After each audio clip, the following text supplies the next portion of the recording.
James Harden naabot ang panibagong milestone na miss ang dating paglalaro sa Rockets at Peyton Pritchard higit pa sa pang sixth man. Mas nagpokus sa kanya ang Cleveland kumpara kay Tatum at Stephen Curry may suggestion kay Kerr. Nagsalit si Looney.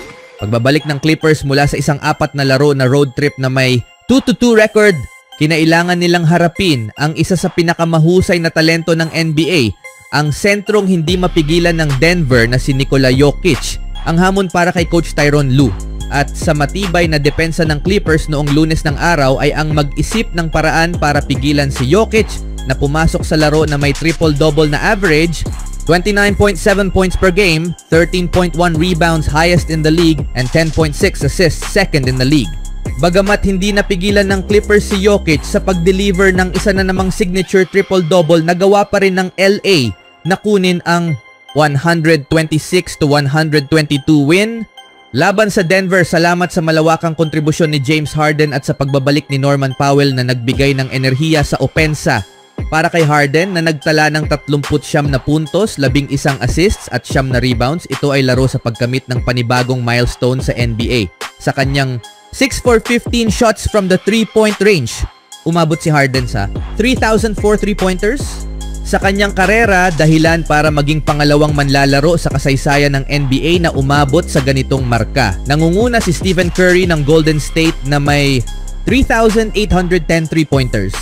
Isa na namang accomplishment na hindi mo dapat balewalain, sabi ni Harden. Sabi ni Harden, lahat ng effort na inilaan ko, ang mga araw at gabi ng pagsisikap na hindi nakikita ng iba.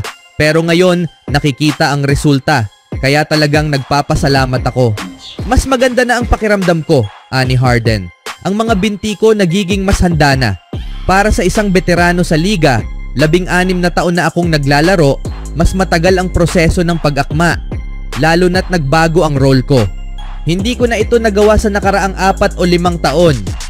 Ginamit pa ni Harden ang isa sa kanyang signature moves na sikat noong nasa Houston siya, isang ankle-breaking dribble na nagpabagsak kay Denver defender Peyton Watson na sinundan ng step-back jumper at ang kanyang kilalang stir, the pot celebration. Matapos ang halos 2 linggong pagkawala dahil sa left hamstring injury, nag-ambag si Powell ng 28 puntos, kabilang ang lahat ng 5 free throws niya sa ika-4 na quarter. Medyo rusty siya nung una pagdating sa pag-atake sa loob, sabi ni Lue. Pero maganda ang kanyang 3-point shooting. Habang tumatagal ang laro, nahanap niya ang kanyang ritmo at naging malaking tulong siya. Anong masasabi niyo mga kaibigan kay James Harden? Sa ibang balita naman, ang Boston Celtics ay nagtungo sa Rocket Mortgage Fieldhouse para sa laban kontra Cleveland Cavaliers noong Lunes ng araw.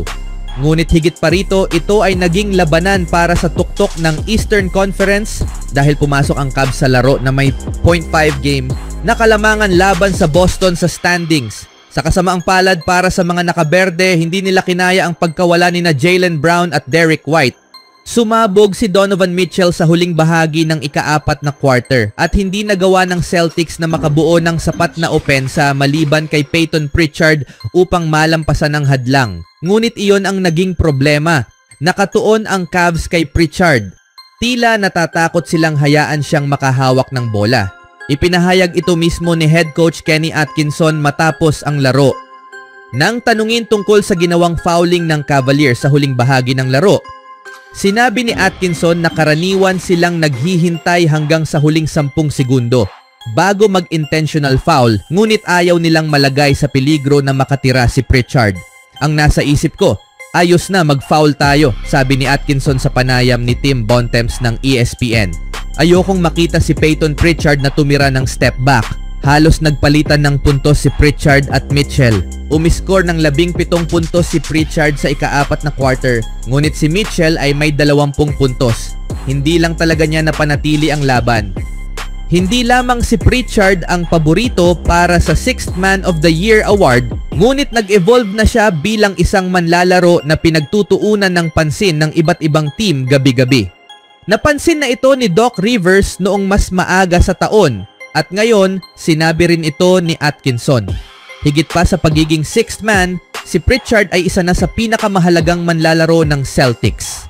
Sa isang team na may all-stars, All-NBA at mga kandidato para sa MVP, si Pritchard ang nasa isipan ni Atkinson sa huling bahagi ng ika-4 na quarter. Isang patunay ito sa kanyang sipag at kagustuhang mag-improve. Ano sa tingin nyo mga kaibigan sa player na si Payton Pritchard? Sa sumunod na balita naman, ang Golden State Warriors matapos ang mabilis na simula sa 2024-25 NBA season ay dumadaan sa isang masalimuot na yugto matapos matalo sa ika-4 na sunod na laro. Ang pinakahuli ay ang kanilang pagkatalo sa Phoenix Suns. At ang isa sa napapansin nila ay ang kawalan ng konsistensya sa lineup. Naglaro ang 13 iba't ibang manlalaro para sa Warriors sa laro, isang estratehiyang naging karaniwan ngayong season sa ilalim ni head coach Steve Kerr na umaasa sa lalim ng kanilang roster. Subalit sinabi ni Stephen Curry na kinakailangan ng mas konsistenteng lineup para sa mas magandang takbo ng laro.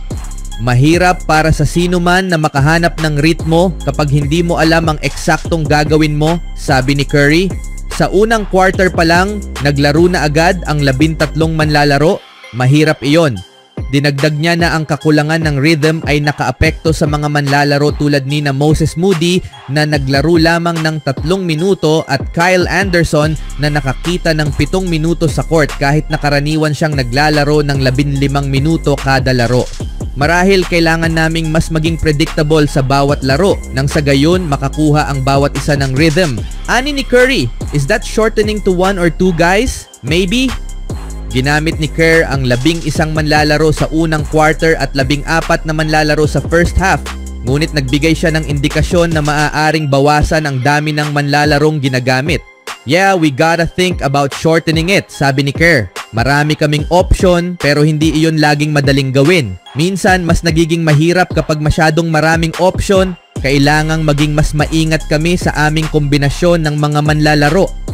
Si Kevon Looney ang nag-iisang manlalaro na nagtala ng positibong plus-minus sa loob ng 16 na minutong paglalaro sa laban kontra Suns.